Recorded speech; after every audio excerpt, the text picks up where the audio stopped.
Hi everybody, this is Ben Science. In this video, we will see about HTTP and HTTPS. Let's get in by knowing some basics. Protocol. What is protocol?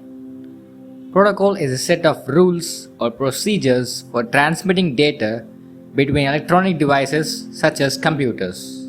In order for computers to exchange information, there must be a pre-existing agreement as to how the information will be structured and how each side will send and receive it.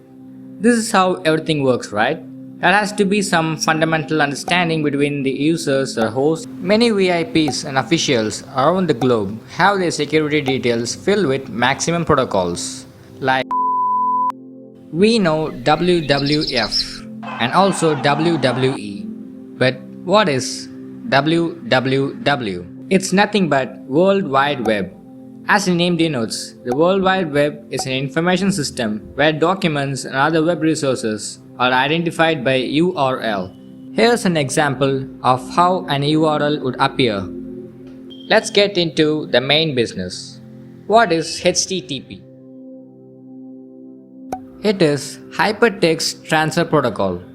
It is an underlying protocol used by the World Wide Web to define how messages are formatted and transmitted, and what action web servers and browsers should take in response to various commands. It is a request response, that is, a client-server protocol in the computing model. HTTP works on the application layer. HTTP is a connectionless protocol. That is, after making a request, the client disconnects from the server, and then, when the response is ready, then the server re-establishes the connection between the user and delivers the response. You can send and receive any sort of data, no matter how big or small it is. Let's see some of its history. The term hypertext was coined by Ted Nelson in 1965 in the Xanadu project, which was in turn inspired by Vannevar Bush 1930s vision of the microfilm-based information retrieval and management MEMX system, described in his 1945 essay As We May Think. It's a little bit boring, right? If you want to know more, go to your web browsers and learn some of it on your own. Let's do some groundwork. HTTP works on the client-server model. Here we have the client on the right and the server on the left. Now the client or the user is searching a website by typing in the URL. Here, the internet plays a role as medium.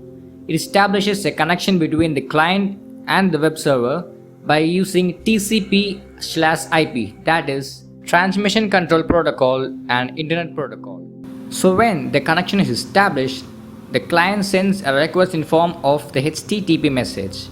Now the client is disconnected from the server and will be waiting for a response.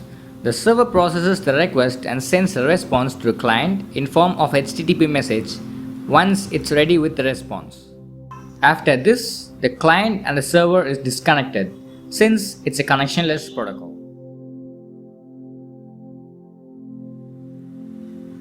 Now let's see about the parts of an HTTP message. The HTTP message consists of three parts: the start line, the header, and the body. All consist of plain text-based informations unless the body contains binary data. This is what makes HTTP easier to read.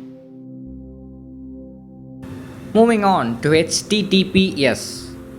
You might have noticed HTTPS appearing in your URL when you are using certain websites.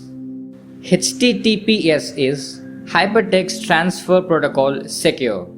All the users around the globe who are using internet are connected to internet either with a wired connection or a wireless connection. But the connections can be easily tapped or hacked by another user if he or she wants to. So to prevent this kind of data theft, HTTPS is used.